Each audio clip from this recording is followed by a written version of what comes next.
are the Epic Entertainment Critics. I am Antoine. I'm still James. Yeah, we got a nice little podcast planned for y'all today.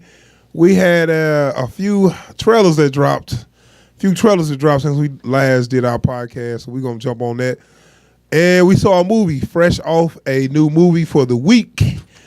Try to get this done every week, man. And then I'm going to need y'all to start... I'm gonna need y'all to start watching these movie reviews. Those views be kind of weak. Just show up. All right. So anyway, we're gonna jump into this movie review. We went to see Hotel Artemis. It's a action movie, action thriller movie. Yeah. It is not what you think. We're gonna jump into all that. Hotel Artemis starring Sterling K. Brown. Okay. Sterling K. Brown, Jeff Goldblum, Jodie Foster, Bautista, Sofia Boutella, Charlie Day. Those are like your main people, right? Yeah. So this movie takes place in the near future, which surprised me because I didn't see that in the trailer.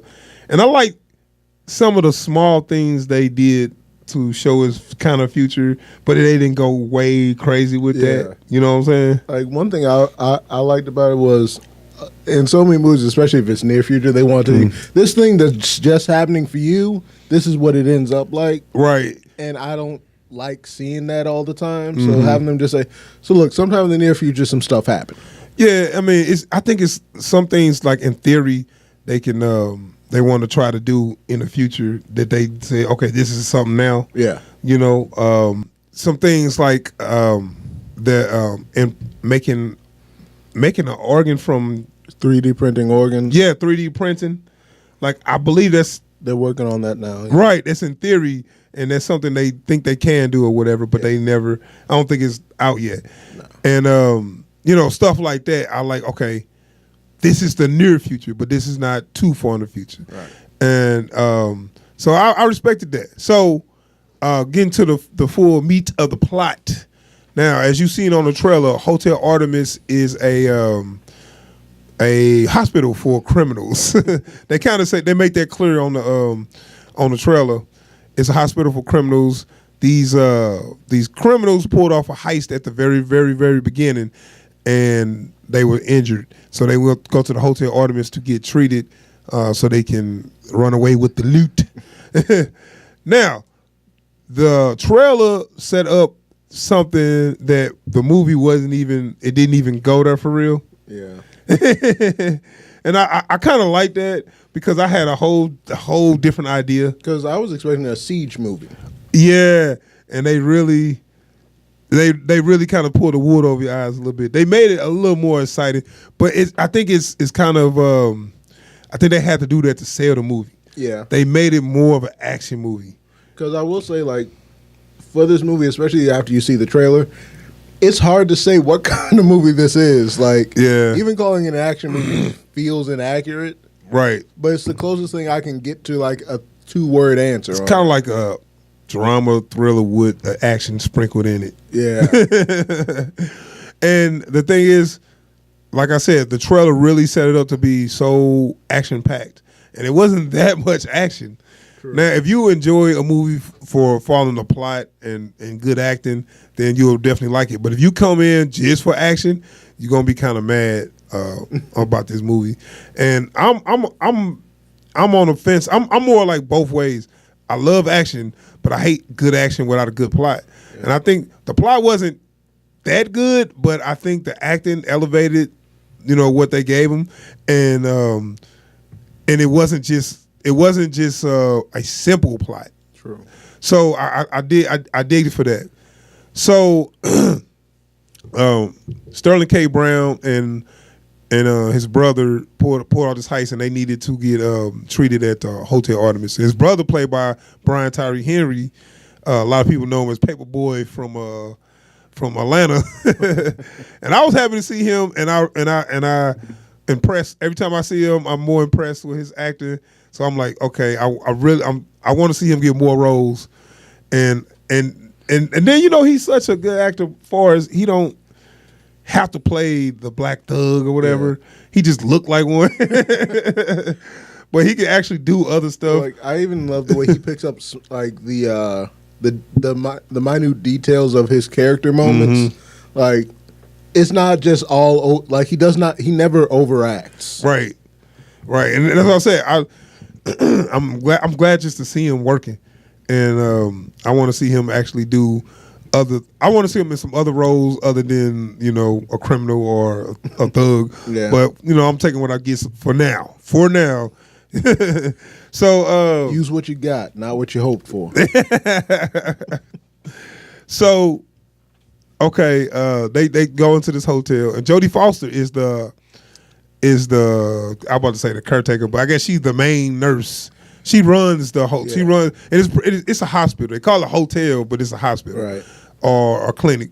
She runs the hospital, and she has. How do two people run a whole hospital? Well, I don't think. Well, they only take a few. Rooms. Okay, yeah, they only take a few guests. Okay, at the time. So Bautista is her head orderly, and it's just basically her and Bautista, Jodie Foster and Bautista, and they run it.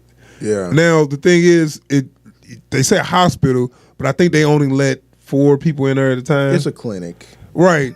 And they only let about 4 people at a time. Yeah, maybe I can't remember how many rooms. I think it's like 5 or 6. I don't think it was that many because when they showed the rooms, they all named after countries. I mean, they all named after places was that all in Mexico or something? Nah, vacation spots. Okay, because I know Acapulco. Yeah, Acapulco, Waikiki. Okay, Waikiki. Okay, so yeah, they all named after vacation places, and I don't remember like 4. Where's Nice? Nice. It's in France. Nice. Okay. Duh. So anyway, and that's the whole deal. Now, I knew what it was going to happen was once all these people were going to be in place, it was going to be shenanigans or hilarity. I mean, not hilarity. Insanity. Yeah. It's going to be something that was going to make everything blow up or whatever. Shove a bunch of people who's always extra into one place. Exactly. So you got Charlie Day. He's one of the people in there. Now, what you think of his performance? That was as close as Charlie Day is ever going to get to playing a hardened criminal. You know what? I like Charlie Day mainly in Always Sunny in Philadelphia, but I was thinking him as a criminal, I'm not gonna buy it because he's an idiot in that show. So I'm just thinking, okay, he's just gonna be an idiot trying to act tough. Because the thing is, like, his whole thing is of everyone else in the building, he's a white collar criminal, so he does not get his own hands dirty. Yeah, he got people for that. It's just he doesn't have any of his people, so he's trying to act tough. Right. You know what? I'm gonna say I'm surprised that I actually liked Charlie Day. Well, I didn't. He was an asshole. I liked his performance as He played that asshole perfectly. Yeah. Because I mean, he was that asshole that I wish somebody would whoop his ass or whatever. But I'm looking like he doing a good job then. You know what I'm saying? The thing I enjoyed about he didn't just annoy me. He plays that guy that's never had to back up his own shit. Exactly. Somebody and that's why I say he did a good job because he's convincingly being this scumbag that talked all this shit and ain't about nothing, So I was actually surprised, and I actually liked Charlie Day in the movie. Not his character, but his acting. His character's hard to like, man. So once all these characters are together, we get here comes the conflict. The conflict is the big boss is coming to the hotel because should I say why? Because would that be a spoiler? Medical emergency. Okay. Well, I mean because the trailer didn't let you think that. Nah. They made you think, which I'm gonna give you what the trailer made you think. He stole something from Jeff Goldblum character. Which is called the Wolf King. I never could catch his real name clean and throughout this entire I don't know if they said it. I know they call him because she said it a couple of times. Oh yeah. I can't remember though. Like Aaron something? Maybe. Something. But Wolf King. Okay, so they like you stole something from the Wolf King and I'm just here to take it back. That didn't really happen in the movie. It didn't go down like that. And I'm not gonna say exactly what happened. because that would be a spoiler to me because the trailer, they went out their way to make you think something else was going on. Yeah. So I'm not gonna say exactly what was going on there, but let's just say Jeff Goldblum showed up to the hospital, and that's when things went south in a big way. And I'm gonna tell you another character, Zachary. What's his last name? Quinto. Zachary Quinto. He played a cliched character. He played I can't talk. He played a cliched son of a mob boss. Captain Tryhard. He played the son. He played the cliches up. So and I like the fact that they did that. They actually made a joke about it. Yeah. You know what I'm saying? So they are self-aware of it. That okay, you're a cliche crime boss son. You are one of the cliche of I'm trying so hard to be tough and cool to impress my dad that I am being very extra. And the dad was basically acknowledged that. It's still my favorite part of that whole movie. So we got a couple of cliche characters. And actually, it was cliche characters, but I like the way I like the acting elevated. Because when I think about it, you got your scumbag, nobody liked Charlie Day. Even you had your Sterling K. Brown was somewhat of a cliche. Your professional. The professional main character that even go to the point of, I'm gonna look out for this girl or whatever, because look like she might be in trouble. Which I mean, she was not in trouble, but that's a cliche moment, right? You know what I'm saying? Because if he really didn't want to, he could have just not said shit and like let me let this shit play out. That ain't got nothing to do with me. You know what I'm saying? But like I said, because of everybody acting elevated any of the cliches of the characters. Then we could talk about Bautista character. He was he was an orderly. He was kind of cliche too. He's the muscle, but the loyal, the very loyal servant, muscle, whatever you want to call him, to Jodie Foster's character. And I'm gonna get to her in a minute. And it seemed like he was playing up the Latino bit. Really? Yeah. What makes you say that? Every now and again, I could hear a bit more of that, that specific Latin American dialect when he was talking. Well, I didn't even pay attention though. And he even used a little bit Spanish when he was talking to people. Really? Yeah. Oh, I mean, let's not forget Dave Bautista is Hispanic. It's rare to see him playing that character.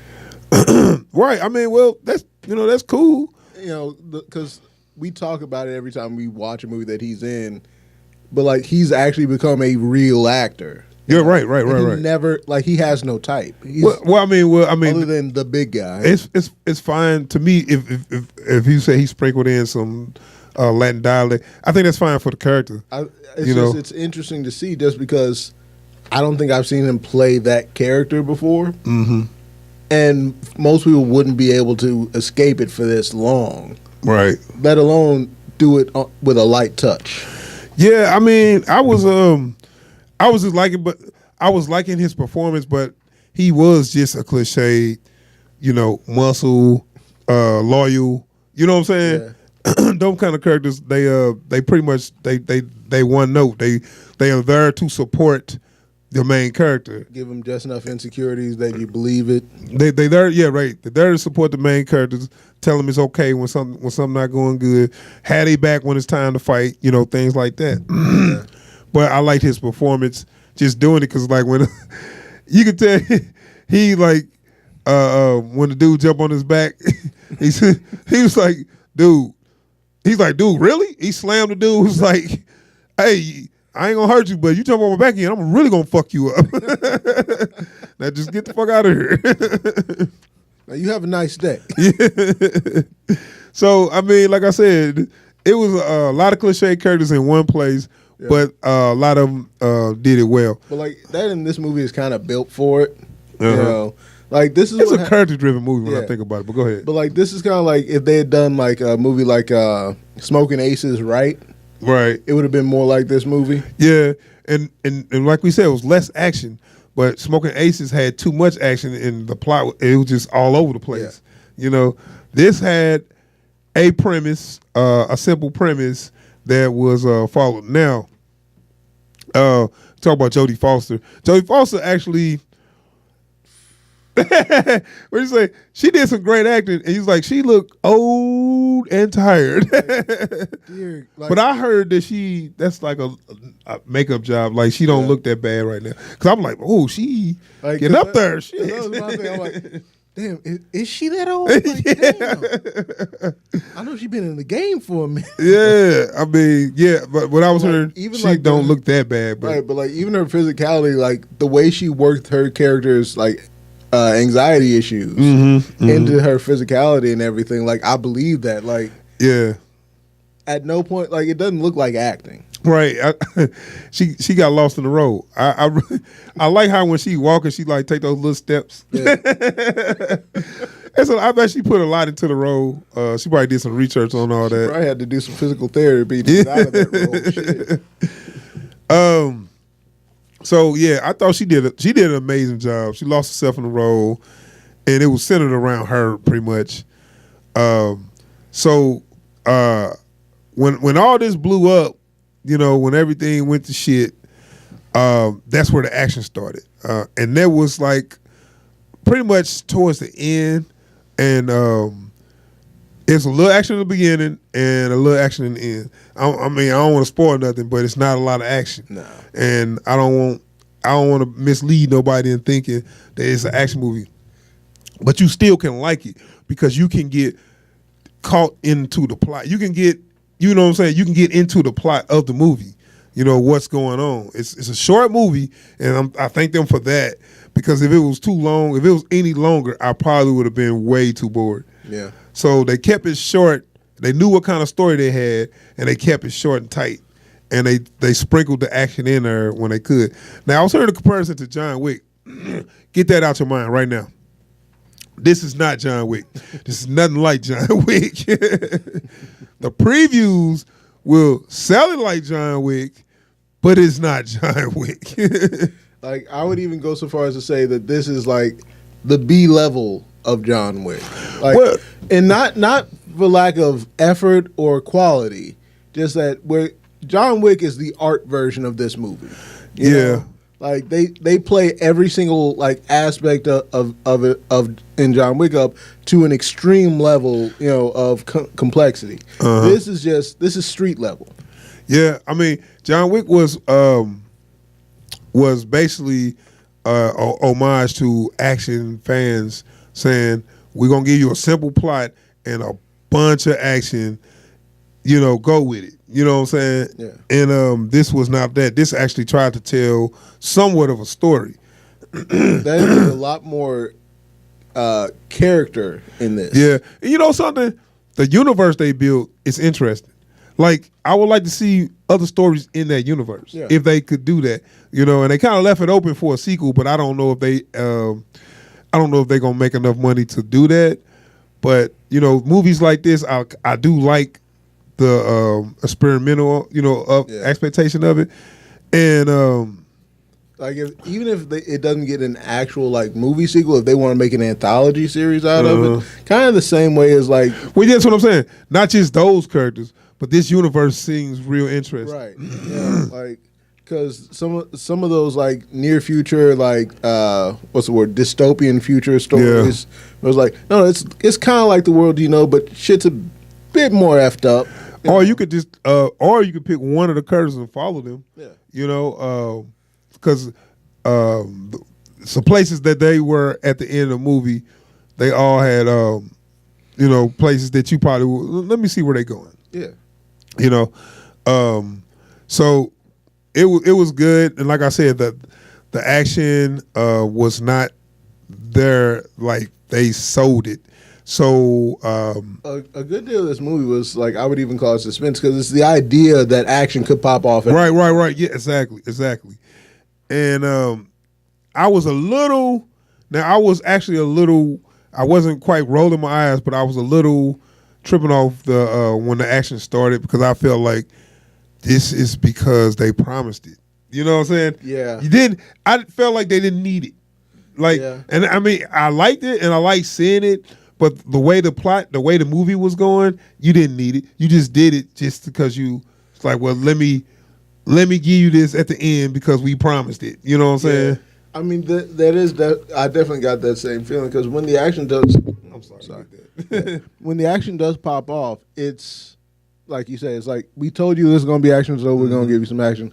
Because the way the movie's going, it feels like, okay, so I guess we don't need all that stuff now. Right. Because I'm trying to talk about the end without spoiling it, but when they was getting to the end, I just wanted them to finish doing what they was doing and be, and it could have been done, and I probably wouldn't have been too mad, but I would have thought back like, wait a minute, what about all those parts on the preview they showed? Yeah. But so when it was about to be over, it's let's do some fighting, let's do some let's do some stuff, and I'm thinking like, we didn't need this. You could have just left. Well, and it's interesting because a lot of the stuff that is in the trailer doesn't really mean much. I know it's just two scenes, and they took things from two scenes, and they made it look like it was a whole movie of this. Yeah, and it wasn't. It was like, oh no, I mean that's a thing that happens, but it's not important. Yeah. So, like I said, to you action fans, you might be a little disappointed, but don't. I'm telling you now, so don't get in and think you about to see all this action. I'm gonna give it a rating. So the movie moved at a decent pace, and I actually liked the characters, and I liked the acting on how they played all this out. The trailer did sell you something different from the movie, but I enjoyed the movie well enough that I do like it, but I wasn't blown away by it. So for that, I am going to give this movie all right. That's about all I felt, watching this. And by the time it was over, it was close. I mean, it was close to dope, not because of action, but because of a pretty good, straightforward plot that actually played it out decent. But it just didn't quite get there for me. So I'm just going to leave it at an even dope. Even all right. I mean, I'm gonna have to agree with you on that rating, just because this movie sold itself on something way bigger than what it was. Mm-hmm. And it's not a bad movie by any stretch of the imagination. Right. It's very watchable, but like this is not a run to the theater right now. You gotta see this movie type thing. It's a movie. It's a good one. Could have been more. Could have easily been less. Yeah. So it's just a good movie. There's nothing really exceptional. There's nothing epic about it, really. It's just a good movie. So for that, you give it a. All right. I'm gonna need you to say that because I need to write it in there. That's why I started. I know you kind of like said I agree, but you didn't say all right. Like when you're done with your analogy, say the rating. All right. So we both get it all right. It was a pretty good movie. It was a good watch. You might want to rent it, but like I said, don't be fooled by the trailer. The action is not blowing you away. Yeah. So all right, moving on.